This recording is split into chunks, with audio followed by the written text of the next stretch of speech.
엘가나와 한나라고 하는 이 가정의 한 가정사를, 한 개인의 가정사를 통하여 이스라엘의 영적인 메시지를 전달합니다.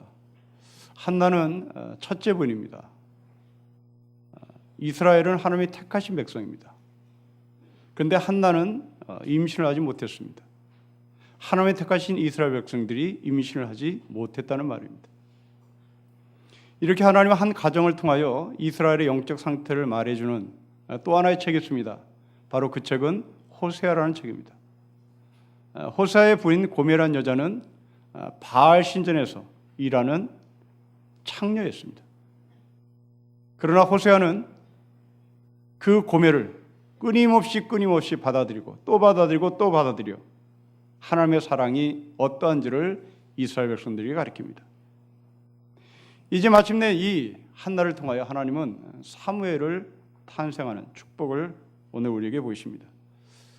오늘 성경에 보면 하나님께서 이스라엘 백성들에게 이 사무엘을 주신 이 하나님의 뜻을 성경은 이렇게 기록합니다. 여러분 19절 말씀에 보면 여호와께서 한나를 생각하셨다라고 기록합니다. 기억했다는 말입니다. 한나가 기도를 마치고 집으로 돌아옴 그 이후에 한나는 자기의 일상생활을 성실히 합니다. 놀랍게도 이 19절에 보면 한나는 기도를 했다는 말이 없습니다. 물론 기도했겠죠. 실루에서 이 라마까지 직선거리를 약 35km입니다. 35km 직선거리하면 적어도 10시간 이상을 걸어야 되는 거죠. 그 10시간 이상을 걸어오며 이 한나는 걸으면서도 기도했을 것이고 앉아서도 기도했을 것이고 그리고 쉬면서도 기도했을 것이고 집에서 와도 기도했을 것입니다. 그런데 놀랍게도 한나가 기도했다는 말을 하나도 기록하지 않습니다. 그리고 하나님이 이 한나를 기억했다고 얘기합니다. 항상 성경이 이렇습니다. 여러분 성경은 늘 하나님을 앞세웁니다. 인간은 하나님 뒤를 따르는 존재라는 것을 우리에게 말씀합니다. 이것이 하나님의 간증과 인간의 간증의 차이입니다. 여러분 인간의 간증은 내가 무엇을 했다는 것에 방점을 찍습니다.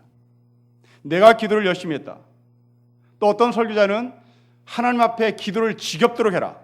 하나님께서 지겹도록 들을 때까지 기도를 해라 하는 기도의 강조를 합니다. 하나님 앞에 지겹도록 기도하는 것 우리는 틀린 거 아닙니다. 그러나 우리가 자칫 잘못하면 우리의 기도의 양이 하나님의 보좌를 흔들 것이라고 하는 착각에 빠질 수가 있습니다. 우리의 기도의 양에 비례해서 하나님의 보좌는 왔다 갔다 하지 않습니다. 하나님이 우리의 기도를 들으시기에 우리는 하나님의 응답을 받는 겁니다. 여러분 이것은 물리적으로 계산해도 맞는 말입니다. 우리 인간이 갖는 기억력과 하나님이 갖는 기억력은 하늘과 땅 차이입니다. 한나가 제 아무리 기도를 열심히 하고 그 한나가 기도한 기도의 내용들을 모두가 수첩에 메모하고 기억한다 할지라도 하나님의 기억을 따라가지는 못할 것입니다. 그러나 우리는 우리가 기도를 얼마나 많이 하며 내가 기도를 얼마나 많이 했는지를 기억하며 우리가 그 기도한 내용들을 기억하고 또한 기도 수첩을 만들고 기도 메모지를 만들라고 말합니다. 성경은 그렇게 말하지 않습니다. 기도 수첩을 만들지 말아라. 기도 수첩을 만들어라. 이런 말 하지 않습니다. 우리의 기억보다 더 뛰어나신 하나님의 기억, 그것을 놓치지 말라고 얘기합니다. 아마도 여러분들은 기도를 한 그 기도를 중에 기억나는 기도가 있을 것이고 기억나지 않는 기도가 있을 것입니다. 그러나 하나님은 여러분들이 기억나지 않는 그 기도조차도 하나님께서 기억을 하십니다. 이 실루에서 라마까지 오는 동안 10시간 이상 그리고 남편 엘가나와 함께 부부 생활하며 아이를 갖게 된 이 시간이 얼마인지 모르겠으나 한나는 그 모든 시간을 정말 하나님 앞에 간절히 간구했음에도 불구하고 한나는 내가 기도했다는 것을 거기에 기록하지 않고 하나님이 이 한나의 기도를 기억했다고 기록합니다. 우리에게 큰 하나님의 위로입니다. 여러분들이 기억하지 못하는 기도, 여러분들이 한 기도를 기억하지 못한 그 기도조차도 하나님께서 기억하셔서 하나님은 여러분에게 그 기도에 대한 응답을 하시는 겁니다. 우리가 기도를 잊는다 할지라도 하나님은 우리의 기도를 잊지 않습니다. 마침내 이 가정에 사무엘이 탄생합니다. 여러분 20절을 보십시오. 우리 20절을 같이 읽겠습니다. 시작. 한나가 임신하고 때가 이름에 아들을 낳아 사무엘아 이름하였으니 이는 내가 여호와께서 그를 구하였다 함이라는 겁니다. 여러분, 사무엘이 탄생한 것에 대해서 아주 간단히 처리합니다. 한나가 이 아이를 탄생시키는데 얼마나 산고를 겪었는지 거기에 생략합니다. 한나가 이 아이를 안고 얼마나 기뻤는지 그것도 생략합니다. 그냥 사무엘이 한나의 몸에서 탄생을 했다라고 덤덤하게 기록을 합니다. 왜 그럴까요?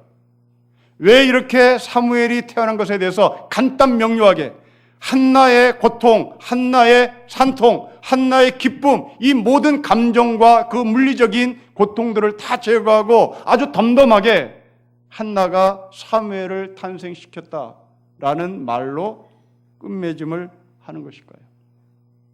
여러분, 그렇습니다. 지금 이 한나가 이 아들을 품에 안기까지 한나는 정말 수많은 과정을 거치며 기도를 해왔습니다.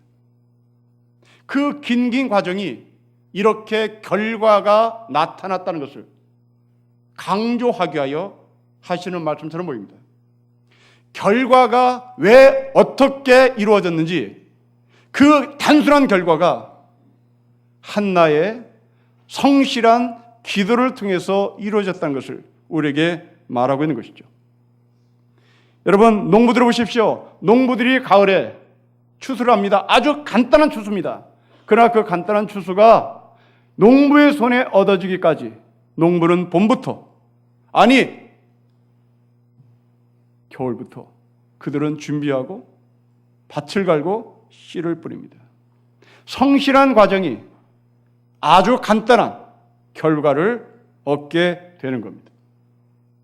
우리 하나님은 그렇게 신실하신 하나님, 그 신실한 하나님이 우리를 창조하셨고 우리는 그 신실한 하나님의 형상을 가진 존재라는 것을 성경은 기록합니다. 지난 월요일에 제가 차이나는 클래스라고 하는 프로그램을 이렇게 보는데 동양 신화 전문가가 한 교수가 나와서 동양 신화에 대해서 강의하는 것을 들었습니다.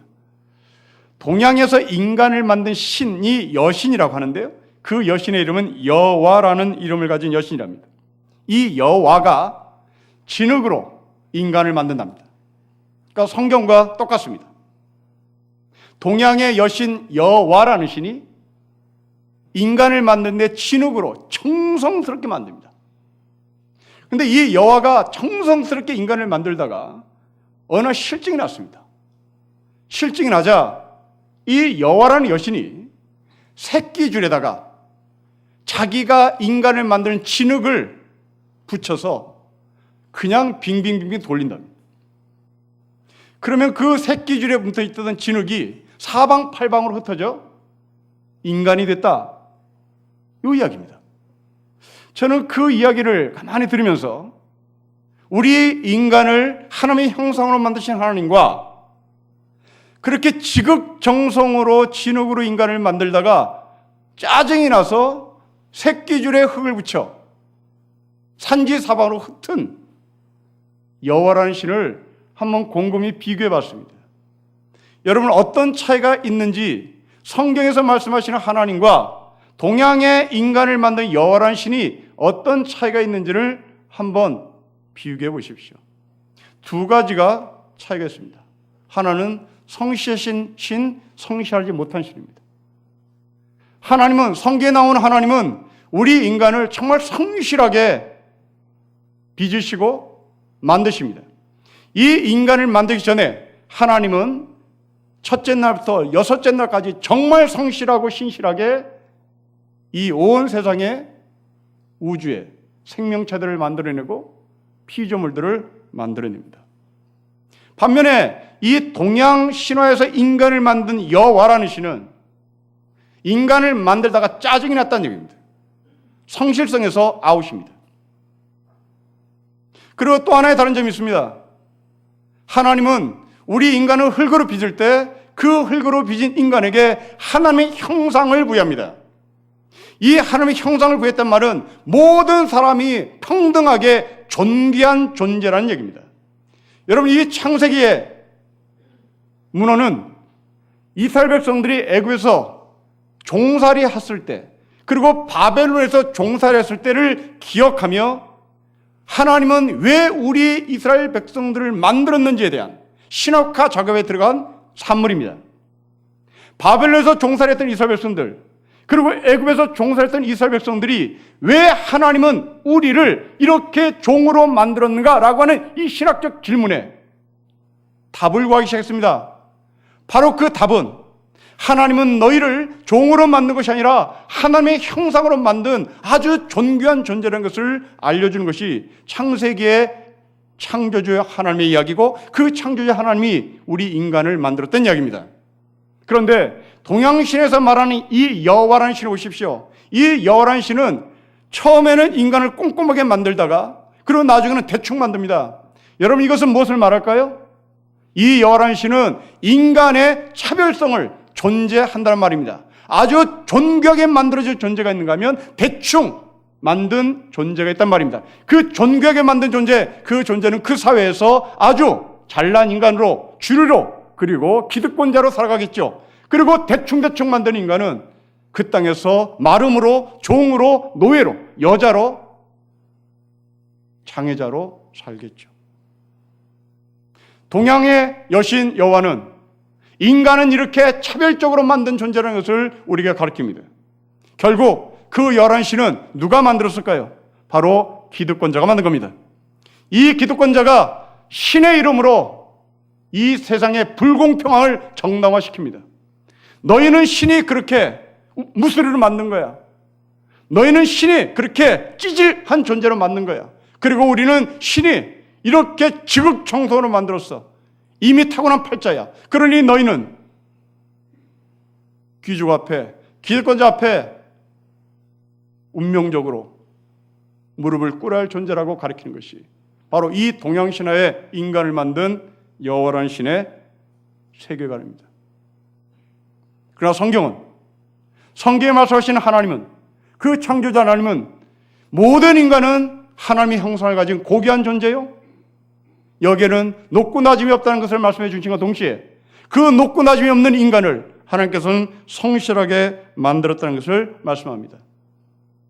여러분, 그렇습니다. 우리가 이 창세기의 하나님의 세계관, 이 창세기의 하나님의 신관만 우리의 삶 속에서 회복하고 우리의 삶 속에서 실천한다면 우리는 이 땅에서 차별이 없는 사회가 될 것입니다.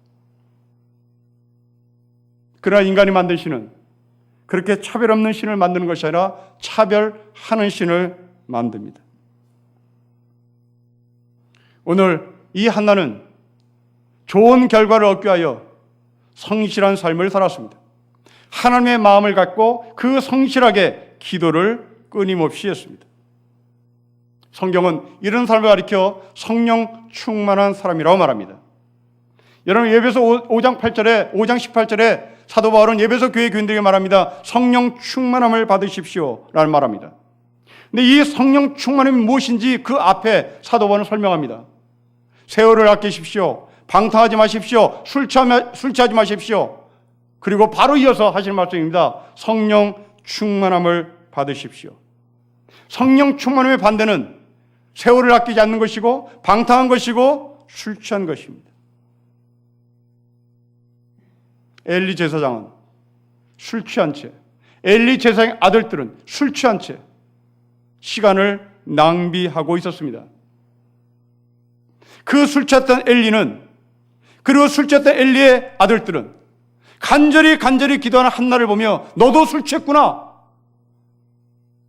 하고 낭비하고 시간을 아끼지 않고 성령에 충만하지 못한 모습을 엘리가 가졌기에 성실히 기도하는 이 한나를 보고 자기와 똑같은 삶을 살고 있다고 핀잔을 했습니다. 그러나 한나는 정말 성실하게 시간을 아끼고 하며 고통과 고난과 핍박을 받음에도 불구하고 하나님의 자리에 나와서 기도하는 삶을 게을르지 하지 않았습니다. 그 성령 충만 삶의 결과는 한나는 아들을 얻습니다. 그 아들을 얻자 한나는 젖을 뗄 때까지 실로라는 기도처에 가지를 않겠다고 말합니다. 여러분 21절, 22절을 보십시오. 우리 같이 한번 읽어보겠습니다. 시작. 그 사람 엘가나와 그의 온 집에 여호와께 매년자와 선제를 드려 올라갈 때 오직 한나는 올라가지 아니하고 그의 남편에게 이르되 아이를 젖대거든 내가 그를 데려가서 여호와 앞에 뵙게 하고 거기에 영원히 있게 하리이다 합니다. 여러분 우리는 이 말씀을 주로 뭐로 적용하냐면 사무엘이 젖대기 전부터 한나는 이 아들을 하나님께 바쳤다라고 해석을 합니다. 그래서 무엇이 합리적인 논리가 되느냐면 나도 내 아들의 동의를 구하지 않은 채 나는 하나님께 내 아들을 갖다 바쳤다가 됩니다. 물론 이런 해석이 고대 시대에는 통할 수 있겠으나 지금 이 시대에는 통할 수가 없습니다. 지금 여러분 자식에게 동의를 구하지 않고 여러분이 여러분의 아들들을 하나님 앞에 서원했다? 그건 말도 안 되는 소리입니다. 고대 시대에는 자식에 대한 인권, 자식에 대한 인격을 고려하지 않아도 됩니다. 그러나 지금 이 시대에는 자식에 대한 인격과 인권을 소중히 해야 할 시대입니다. 때문에 젖을떼기까지 기다렸다가 하나님 앞에 젖을떼면 갖다 바치겠다라고 하는 것은 아들에게 아들의 동의를 구하지 않고 서원을 했다라고 하는 해석은 오늘날 해석에 맞지 않습니다. 그럼 도대체 이 젖을뗀다는 말은 무슨 말씀입니까? 저는 제 관점에서 이렇게 해석을 합니다. 여러분 21절부터 24절까지 오면 젖을 뗀다는 말이 4번씩 반복합니다. 굉장히 중요하단 말입니다. 이 젖을 떼라는 단어에 집중해서 해석을 하라고 우리에게 숙제를 내는 거죠. 아이가 젖을 떼기 전에 하나님 앞에 서원해라 이런 쪽으로 해석하지 말고 젖을 뗀다라고 하는 이 단어를 계속 반복하는 것을 봐서 이것을 근거로 해석을 하란 말입니다. 젖을 뗀다는 게 뭘까요? 이것은 분리입니다. 하나님과 사무엘을 연결시키기 위하여 하나님과 사무엘을 연합시키기 위하여 한나는 자기 자식을 자기의 품에서 분리시키는 작업을 하는 겁니다. 여러분 엄마가 아이를 몸에 뱄을 때 그 몸에 있는 아이는 10달 동안 엄마와 깊은 교감을 합니다. 이제 10달이 되었을 때 아이는 밖으로 나오기 위하여 용을 씁니다. 그 밖으로 나올 때 엄마는 아이와 함께 10달간 서로 교통하고 소통했던 이 탯줄을 끊어버립니다. 이 탯줄을 끊는다는 것은 이제 엄마와 이 아이가 분리된단 말입니다. 이제 분리되어야 되는 이유는 이제 너가 너의 삶을 살아간다라고 하는 이 첫 번째 경험을 탯줄이 끊기는 경험 속에서 우리는 기억하고 있는 겁니다. 인생은 누구의 도움으로 살아가는 것이 아니라 나 혼자 살아갈 수밖에 없다는 것이 바로 10달 만에 탯줄을 끊는 아이의 엄마와의 분리입니다.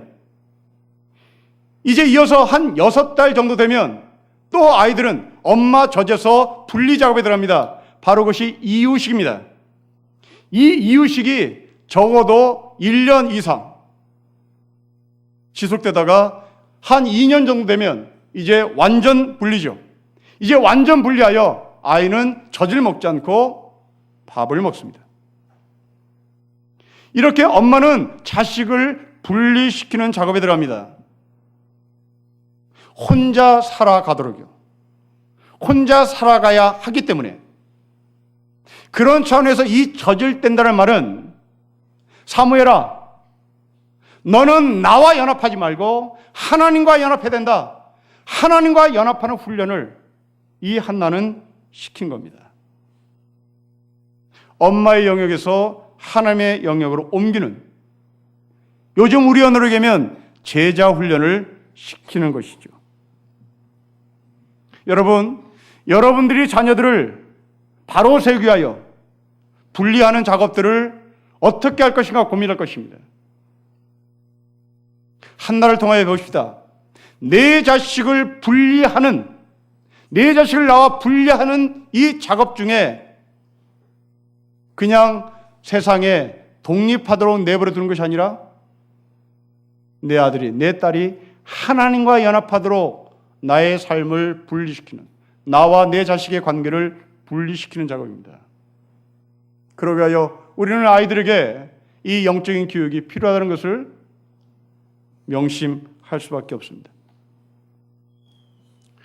저희 조카 손자 중학교 1학년 녀석이 성경 읽다가 이런 질문을 했습니다. 왜 다윗 왕은 자기 아들이 죽고 나자 언제 그랬냐 듯이 그 자리에서 일어나 얼굴을 씻고 밥을 먹었어요? 무슨 아빠가 이래요? 아빠는 아들이 죽었는데 어떻게 아무 일 없다는 듯이 몸을 씻고 밥을 먹을 수 있냐는 항의였습니다. 이게 아빠냐라고 질문해요. 여러분, 이런 질문이 여러분 중학교 1학년 학생들, 여러분 자녀들에게 있느냐는 도전을 합니다. 한나는 바로 사무엘에게 젖을 떼는 동안 하나님 곁으로 밀어냅니다. 하나님 곁으로 가야 산다. 하나님 곁으로 가야만 너는 산다라는 이 영적인 훈련을 끊임없이 밀어내며 아들을 훈련시킵니다. 우리의 모든 것은 유치원에서 배운다는 말이 있습니다.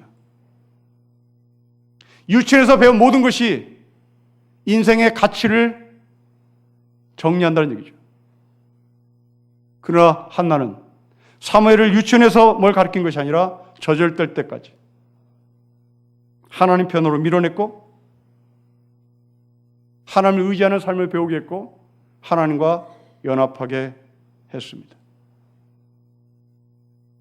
여러분, 이것은 어떤 상황에서 한나가 이런 행동을 했을까요? 그렇습니다. 이 한나의 몸에서 태어난 사무엘은 분명히 자기의 둘째 부인 브닌나에게 이 사무엘은 굉장한 천덕꾸러기로 핍박을 받을 겁니다. 한나는 불을 볼 뻔한 이 사무엘의 삶을 알기에 하나님 쪽으로 밀어냅니다. 그 하나님 쪽으로 밀어내는 이 한나의 마음을 우리 동양의 어머니들은 어떠한 모습인지 충분히 짐작하고도 남아 있습니다.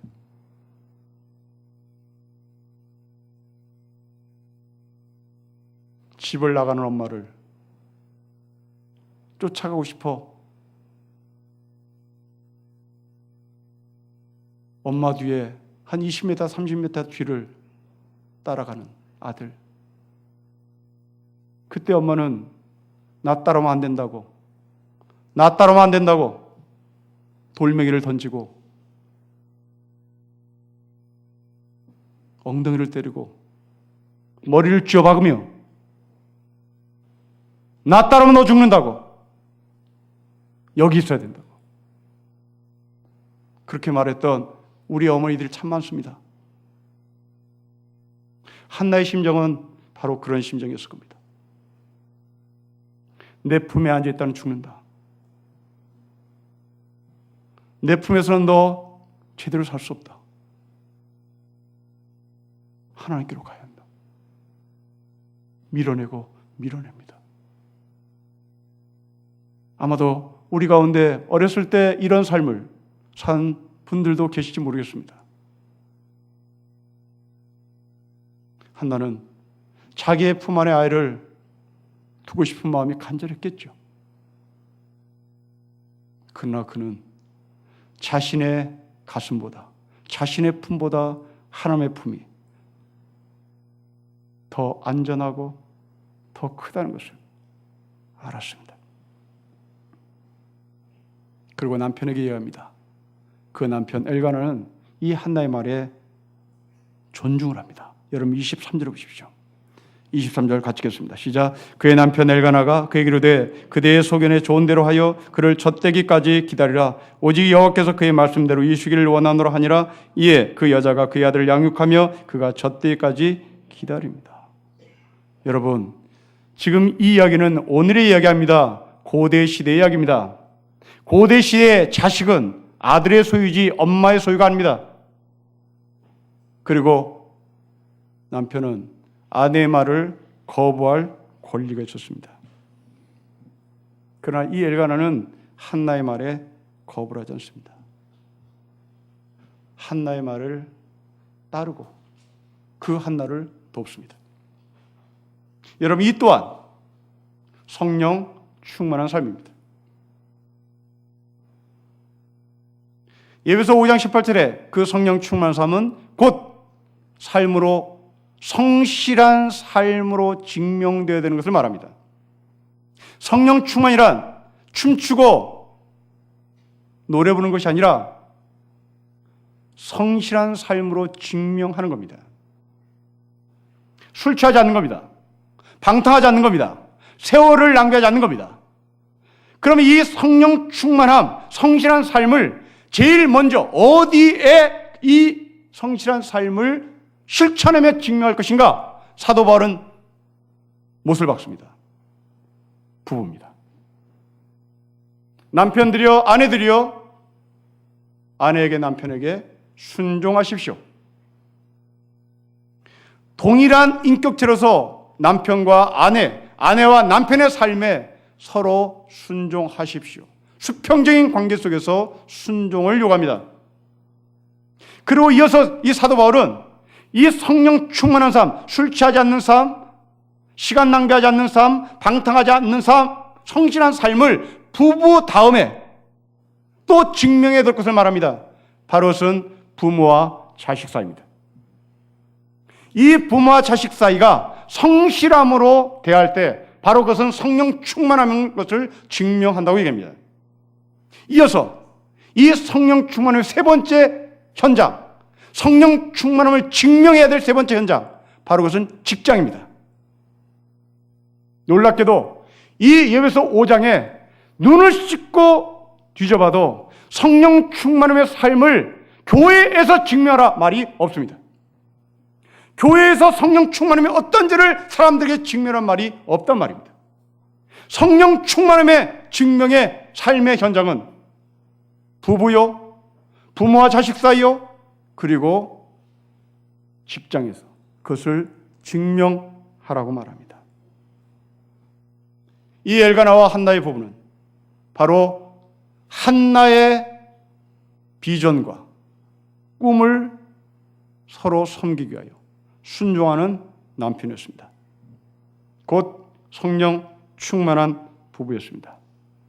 그래서 이 남편의 허락을 받고 한나는 아들을 데리고 실로로 올라갑니다. 여러분 24절 보십시오.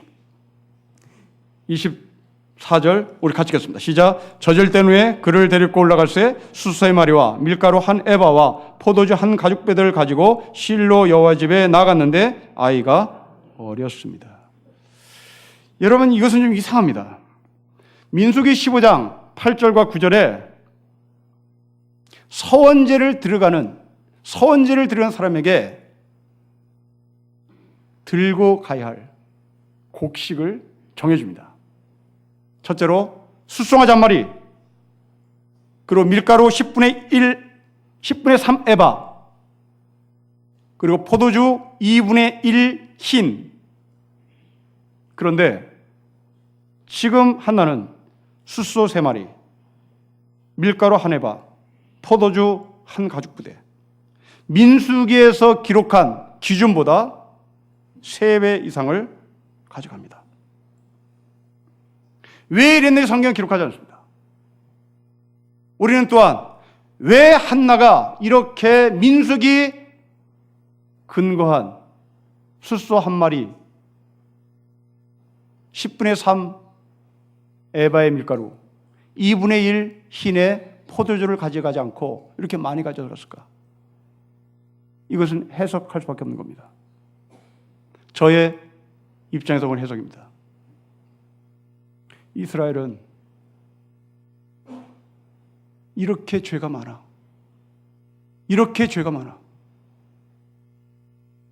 한나는 솔로몬의 이 사무엘의 손에 하나님 이 죄를 용서해달라는 그 기도의 제목을 여기에 담아 올라가고 있는 겁니다. 기쁨과 감사가 넘쳐서 헌금을 하는 것이 아니라 엘리와 엘리 제사장의 그 아들들 모두가 다 엉망진창이 됐으니 이제 앞으로 하나님 앞에 헌신하고 하나님의 사람이 될 이 사무엘을 통하여 제발 이 나라 이 민족의 아픔과 더러움과 썩음을 정갈하게 해주십시오. 여러분, 여러분들이 드리는 헌금의 내용과 이 한나가 드리는 헌금의 내용이 이렇게 다릅니다. 우리가 드리는 헌금은 감사합니다. 우리가 드리는 헌금은 내 개인의 문제를 해결받기 위함입니다. 이 나라 민족의 썩음에 대한 내용을 담은 헌금은 우리 가운데 찾아보기가 참으로 어렵습니다. 이 국정농단에 나라가 곳간이 거들나서 정말 모든 사람들의 손가락질 받고 있는 이 땅의 지도자들을 대신하여 내가 하나님 이 한나처럼 내가 해야 할 이 헌금의 기준을 넘어서 더 많은 헌금을 하겠습니다. 왜? 제발 이 나라 썩은 나라 되지 않게 해주십시오. 제발 이 나라 깨끗한 나라가 되게 해주십시오. 이게 바로 한나가 기준치보다 더 많은 헌금을 들고 하는 신앙의 고백으로 보여집니다. 그런데 보십시오. 이렇게 많은 헌금, 이렇게 많은 예물, 이렇게 많은 재물을 들고 갔습니다. 그러자 엘리와 엘리의 아들들은 이 재물을 받고 어떻게 했는지 보십시다. 여러분, 2장 12절부터 17절에 나와 있습니다.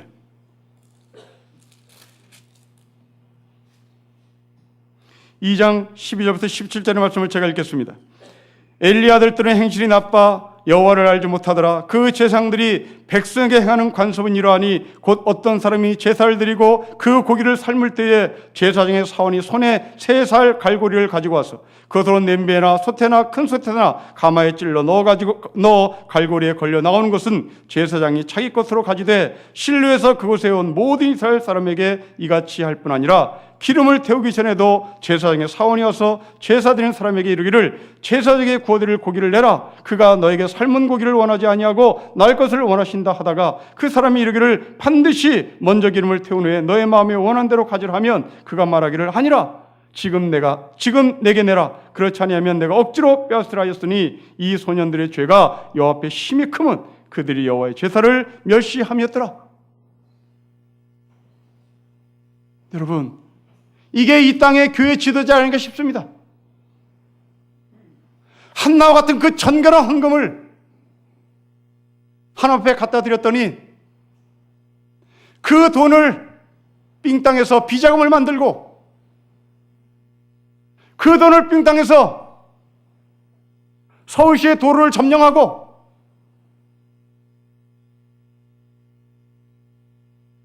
돈을 세탁하기도 하고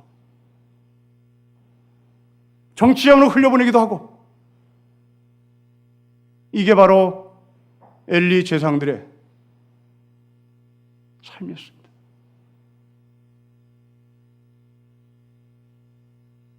한나의 이 예물은 어찌 보면 바위에 계란 던지는 무모함인 것 같습니다. 차라리 헌금을 하지 않아 이 엘리 제사장과 그 아들들이 다 굶어 죽는 것이 차라리 나을 텐데 왜 한나는 기준치 이상의 헌금을 들고 실로에 있는 엘리 제사장에게 갖다 바치는 것일까? 아마 여러분들이 이 한국의 교회 실정을 보면 헌금하고 싶지 않은 마음이 굴뚝같을 것입니다. 그리고 하지 않는 것이 차라리 나은지도 모르겠습니다. 그러나 우리는 그럼에도 불구하고 왜 헌금을 그렇게 열심히 할까요? 바로 거기에 담겨진 우리의 소원은 제발 좀 목사님들 깨끗하게 좀 사세요. 제발 좀 배에 기름 끼며 사는 삶을 그만하세요. 이 메시지를 여러분들은 헌금 바구니에 돈을 넣으며 계속 하고 있는 것 같습니다. 하나님은 이 엘리 제사장과 그 아들들이 여기에 눈을 뜨지 못하자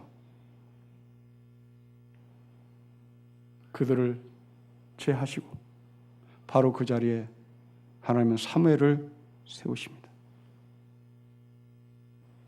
어쩌면 지금도 하나님은 이 땅의 썩은 목사들에게 기회를 주는 것 같습니다.